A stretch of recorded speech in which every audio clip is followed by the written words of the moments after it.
And here's another episode of What the is this? I don't care what anyone says. I don't consider a car loan real debt. Oh, here it is. One of these videos where people do not want to admit they're in debt and they feel like, you know what? It doesn't exist. It's not true. So I don't consider a car loan debt, even though they're loaning you money, and that by definition is debt.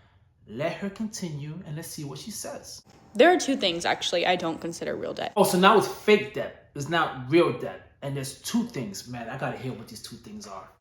Car loan and then medical debt. Car loan is pretty obviously, if you live in America, who doesn't pay a car payment every single month? Oh, me, I don't, and the majority of people don't as well. You see, listen, that's the misconception. People say, well, you need a car. That is 100% true. In most places, you definitely do need a car. There's no denying that, 100% true. But let me ask you guys a question, right? If in the first time you buy a car, you buy yourself a nice car, a decent car, not expensive, a decent car. The average loans, right, is 3 years, if you want to pay it off quickly, 3 years, or it's 5 years. Say at that time you don't have the money to buy your first car, because for some people, when they're starting out, with a new job or whatnot, they don't have a lot of money saved to buy a car cash. So you finance a car.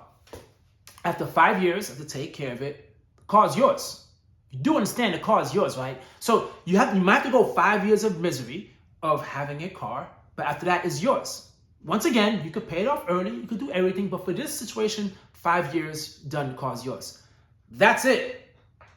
That's it. That is the start. That is your start of not being so reliable on financing cars. Right there, you take care of that car, you start saving money on the side, and then you buy your next car. And then you do not get stuck on having, to pretty much car debt throughout all your years in your life, because that is a very dangerous game. Is to continue to say, I can't wait till 5 years are up so I can buy a new car. And then, no, you can't do that. You can't just continually start chasing to buy cars. I got my car paid off, and that's it, man. I'm not financing anything. My car is paid off, and that's my baby. 10 years. I had this car for 10 years. There is no rush for me to get another car, and that's the problem. People are obsessed with cars. They want to rush to get themselves a new car, and they recognize that car, the same feeling that you had when you bought it, and the same feeling you had after a few years, like, man, it's just a car, is the same feeling you're always going to have and you had in the past. But you continually just keep on buying cars. That's a depreciating asset. So, sorry, chick, a car loan is debt. It's debt. It's avoidable. It's definitely avoidable, but it's debt. And if you continue to get car loans, you're not going to go very far on your financial journey. So no, I don't consider that real debt. Well, try not paying that debt and see how fake it is. Try not paying that debt and let's see how good your Chevy legs work. Right? You might go from a Chevrolet to a Chevy legs. Let's see how good your legs start working once you repo your car. And then medical. Technically, I have medical debt from the time when I was 21 and I had a panic attack and I went to the ER without having health insurance. I wonder if the panic attack was her recognizing that a car debt is true debt. That everything she keeps on getting in her life, she keeps on accumulating, is debt. Oh, man, just stop. Just listen, please. Debt is debt, okay? I understand you prioritize some debt to pay it off quickly, and some you say, you know what? The interest rate is not that bad, so let me handle the stuff that has a higher rate, and then I get down to the ones that have a lower rate. I get that. But debt is debt.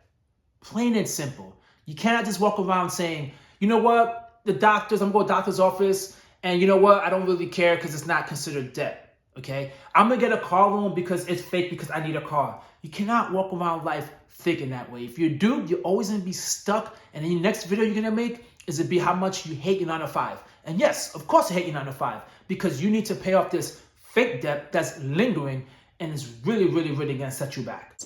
Was it stupid of me to do? Yes, but it happened. But I'm not paying $2,000 just because I stepped foot into a hospital. Give me a break. Oh, it's only $2,000 and she's refusing to pay it. So she's willing to ruin her credit, destroy her credit over the fact of she went to the hospital, which she chose to do. She had a panic attack. She freaked out. She chose to go to the hospital and she got a bill for it, $2,000. I mean, it's not ridiculously a lot of money here we're talking about, okay? Especially if they helped her out and, they gave her all the assistance that she needed, then it seems worth it, especially a panic attack. I never had one, but that's a very scary thing from what I hear. And you're just refusing to pay it? man, this girl's gonna live our life on debt with that mentality. I don't consider it real. And I haven't paid it. I haven't paid a dime.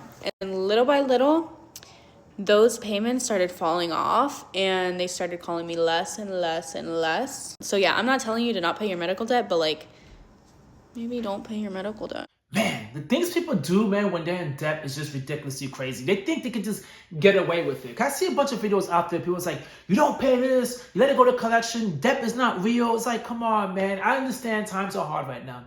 I do. I really do. So many people are hitting that button and they're just doing bankruptcy because they can't. They're just drowning in debt and they need a refresh in life.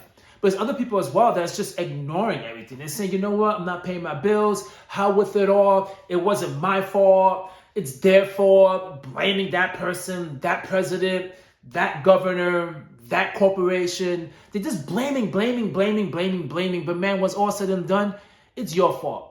It's your fault. You need to take ownership and move on from that because no one wants to get harassed, all right? Getting called, constantly being told, hey, you have a past due bill, you have a past due bill. No one likes that. And let me also tell you something else as well. You keep on playing that game, then one day, one of these companies are going to turn around and say, you know what? We're going to repo your car, right? Or in her case, also for the health, put you in collections, and you think it's done? Like, oh, yeah, that's fine. They could come back later on and try to sue your ass. Don't play those games. Do not play those games because they can. And they will harass you and they will threaten you. And then they start calling your family members. Oh, trust me, you probably ask me how I know this. I know this from experience. I received phone calls with people saying one of my family members was gonna go to jail if they don't pay this debt. Oh, they harass family members. So you think this is a you problem that you could just isolate it and that no one's gonna know about it? Oh no, they're still harassing other people as well. So yeah, car loan, medical debt is debt. Stop playing games.